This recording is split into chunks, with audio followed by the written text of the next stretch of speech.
Bismillahirrahmanirrahim. Assalamualaikum warahmatullahi wabarakatuh. Nama saya Muhammad Irsan Ashar dari Fakultas Ilmu Keolahragaan Universitas Negeri Makassar, jurusan Pendidikan Jasmani Kesehatan dan Rekreasi, kelas B dengan nomor induk mahasiswa 20030150065. Ya baik, jadi pada kesempatan kali ini saya akan membahas sedikit tentang kebugaran jasmani. Nah, langsung saja. Yang pertama yaitu pengertian kebugaran jasmani. Jadi kebugaran jasmani adalah keadaan kemampuan jasmani yang dapat menyesuaikan fungsi alat-alat tubuh terhadap tugas jasmani tertentu atau terhadap keadaan lingkungan yang harus diatasi dengan cara yang efisien tanpa kelelahan yang berlebihan dan telah pulih sempurna sebelum datang tugas yang sama keesokannya.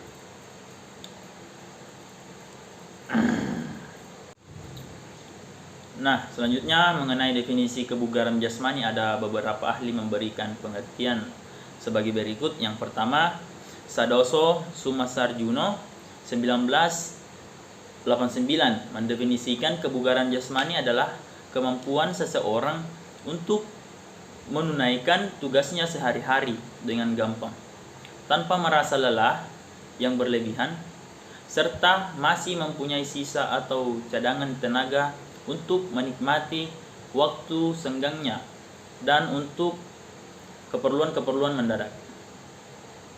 Dengan kata lain, kebugaran jasmani dapat pula didefinisikan sebagai kemampuan untuk menunaikan tugas dengan baik, walaupun dalam keadaan sukar, di mana orang yang kebugaran jasmaninya kurang tidak akan dapat melakukannya.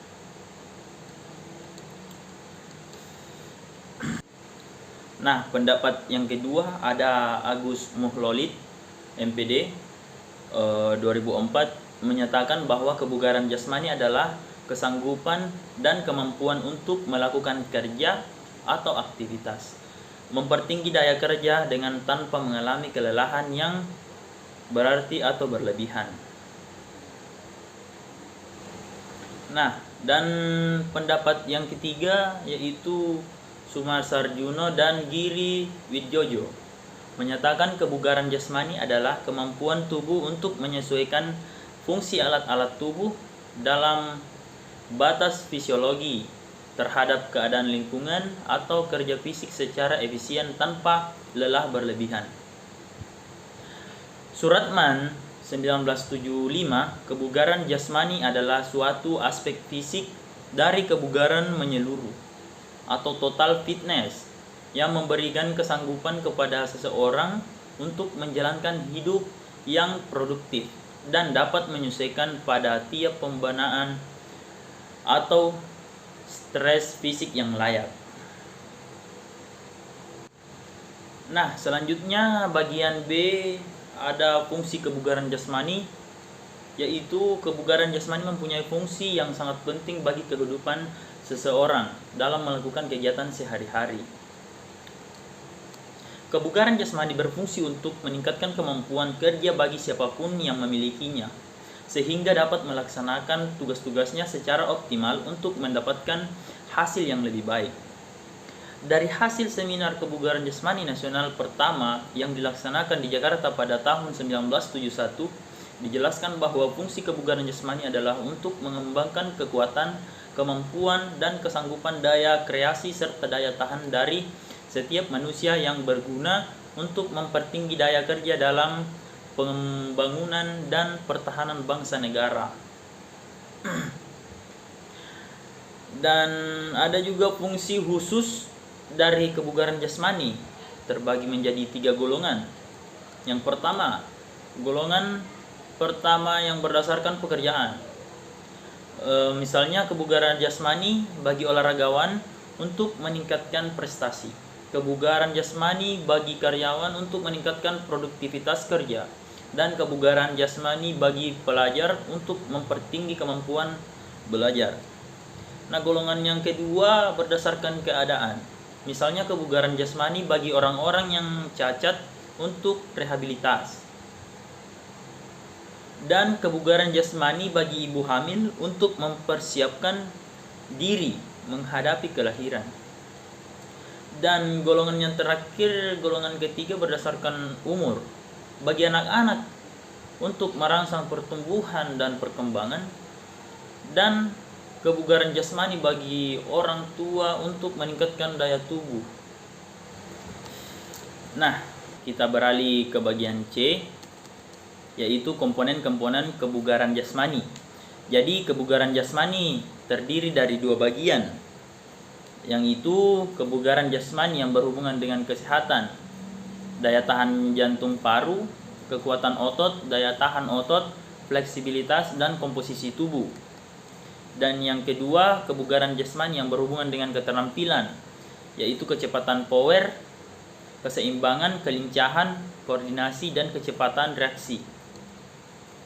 Nah, menurut Sadoso Sumarjuno 1989 mengelompokkan kebugaran jasmani dalam 4 komponen pokok diantaranya. Yang pertama, ketahanan jantung dan peredaran darah. Yang kedua, kekuatan. Yang ketiga, ketahanan otot. Dan yang keempat, kelenturan. Berdasarkan uraian di atas, dapat disarikan bahwa komponen-komponen pokok yang berkaitan dengan kebugaran jasmani yaitu: 1. Kesanggupan dan kemampuan kapasitas seseorang dalam melakukan tugas sehari-hari. Yang kedua, meningkatkan daya kerja terutama fungsi jantung, peredaran darah, paru, dan otot. Yang ketiga, tanpa mengalami kelelahan yang berarti, yakni adanya pemulihan kembali. Yang keempat, masih memiliki cadangan energi. Dan yang terakhir, yang kelima, yaitu secara umum membantu peningkatan kualitas hidup seseorang. Dengan demikian, dapat disimpulkan bahwa kebugaran jasmani adalah aspek-aspek kemampuan fisik yang menunjang kesuksesan seseorang dalam melakukan berbagai aktivitas dan dalam kehidupannya. Semakin tinggi tingkat kebugaran jasmani seseorang, maka semakin besar pula kemungkinannya untuk menyelesaikan suatu pekerjaan dan semakin berat pula untuk menikmati kehidupan. Nah, selanjutnya bagian D, cara meningkatkan kebugaran jasmani. Untuk peningkatan dan pemeliharaan kebugaran jasmani tidak lepas dari latihan jasmani yang membina keseimbangan unsur kebugaran jasmani. Untuk membina atau memelihara kebugaran jasmani, salah satu caranya adalah dengan melakukan latihan fisik atau latihan jasmani. Suatu latihan yang dimaksudkan untuk meningkatkan kebugaran jasmani harus dilakukan menurut aturan atau cara tertentu. Nah, hal ini berkaitan pula dengan jenis kegiatan jasmani yang terbagi dalam beberapa jenis, yaitu kegiatan yang bersifat aerobik, latihan yang membutuhkan oksigen, dan kegiatan yang bersifat anaerobik, latihan yang tidak membutuhkan oksigen, dan yang tergantung pada keterampilan. Nah, Sadoso Sumarjuno 1989 menyatakan bahwa untuk meningkatkan dan mempertahankan kebugaran jasmani dengan baik haruslah memenuhi 3 macam takaran tersebut. Yang pertama, 1. Intensitas latihan. Intensitas latihan kebugaran jasmani berkisar antara 72% sampai 87% dari denyut nadi maksimal. Artinya, bagi seseorang yang umurnya 45 tahun, bila melakukan latihan, maka intensitas latihan yang dilakukan haruslah sampai denyut nadi mencapai paling sedikit 126 per menit, 27% dari denyut nadi maksimal, dan paling tinggi 152 denyut nadi per menit, 87% dari denyut nadi maksimal. Yang kedua, lamanya latihan. Lama latihan yang baik dan tidak berbahaya harus berlatih mencapai zona latihan atau training zone dan berada dalam zona latihan 15 sampai 25 menit. Yang ketiga, takaran latihan. Nah, jika intensitas latihan lebih tinggi, maka waktu latihan dapat lebih pendek. Sebaliknya, jika intensitas latihannya lebih kecil, maka waktu latihan harus lebih lama. Takaran lamanya latihan untuk melakukan olahraga kesehatan antara 20 sampai 30 menit dalam zona latihan. Lebih lama lebih baik. Latihan-latihan tidak akan efisien atau kurang membutuhkan hasil kalau kurang dari takaran tersebut.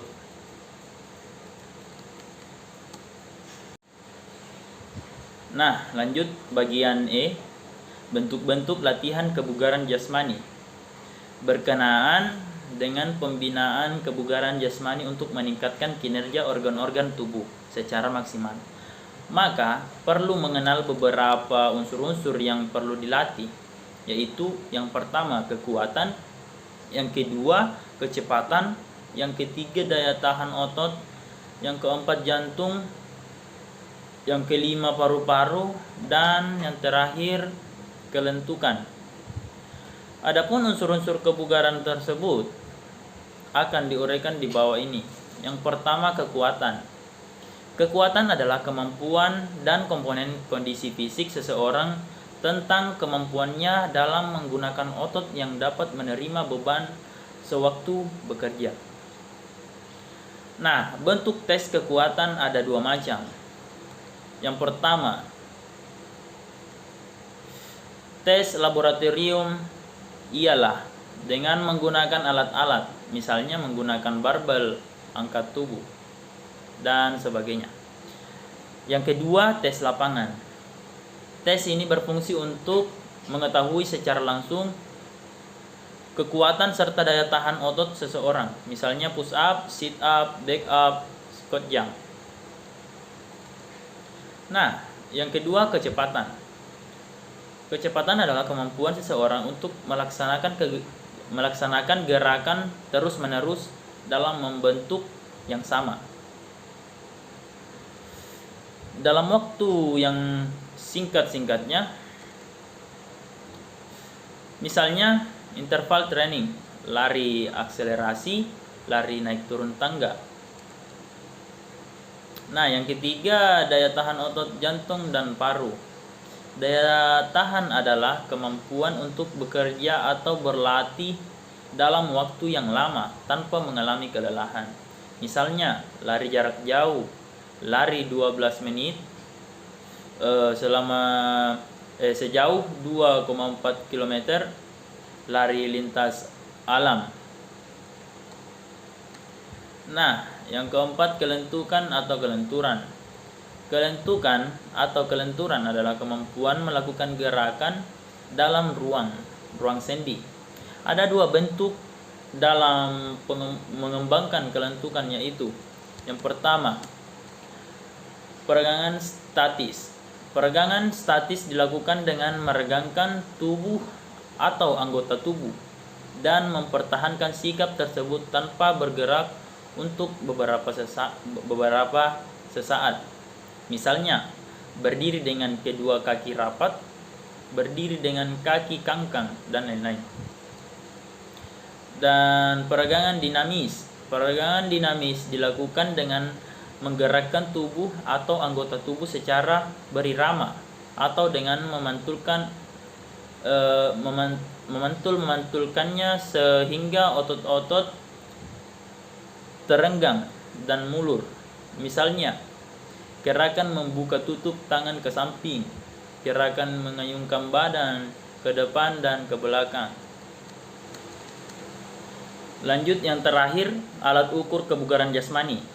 Alat untuk mengukur tingkat kebugaran jasmani seseorang berbeda-beda menurut jenjang sekolah, yaitu untuk sekolah dasar sekolah lanjutan tingkat pertama dan sekolah menengah atas. Yang pertama, tes kebugaran jasmani yang digunakan untuk anak-anak dari usia sekolah dasar, sekolah lanjutan tingkat pertama dan sekolah menengah atas. Antara lain, tes kebugaran jasmani untuk siswa sekolah dasar kelas 1, 2, dan 3. Rangkaian butir tesnya terdiri dari 1. Lari cepat 30 meter. 2. Angkat tubuh 30 detik. 3. Baring duduk 30 detik. 4. Loncat tegak. 5. Lari 600 meter. Tes kebugaran jasmani untuk siswa sekolah dasar kelas 4, 5, dan 6. Rangkaian butir tesnya terdiri dari yang pertama, lari cepat 40 meter. Yang kedua, angkat tubuh 30 detik. Yang ketiga, baring duduk 30 detik. Yang keempat, loncat tegak. Dan yang kelima, lari 600 meter. Nah, yang kedua, tes kebugaran jasmani untuk sekolah lanjutan tingkat pertama. Rangkaian butir tesnya terdiri dari yang pertama, lari cepat 50 meter. Yang kedua, angkat tubuh selama 30 detik untuk putri dan 60 detik untuk putra. Yang ketiga, baring duduk 60 detik. Yang keempat, loncat tegak. Yang kelima, lari jarak jauh 800 meter untuk putri dan 1000 meter untuk putra. Dan tes kebugaran jasmani untuk sekolah menengah atas, rangkaian butir tesnya terdiri dari yang pertama, lari cepat 50 meter. Yang kedua, angkat tubuh 30 detik untuk 30 detik untuk putri dan 60 detik untuk putra. Yang ketiga, baring duduk 60 detik. Yang keempat, loncat tegak. Yang kelima, lari jarak jauh 800 meter untuk putri dan 1000 meter untuk putra. Nah, itulah tadi sedikit penjelasan dari saya tentang materi kebugaran jasmani. Nah, sekian dan terima kasih. Wabillahi taufiq wa hidayah. Assalamualaikum warahmatullahi wabarakatuh.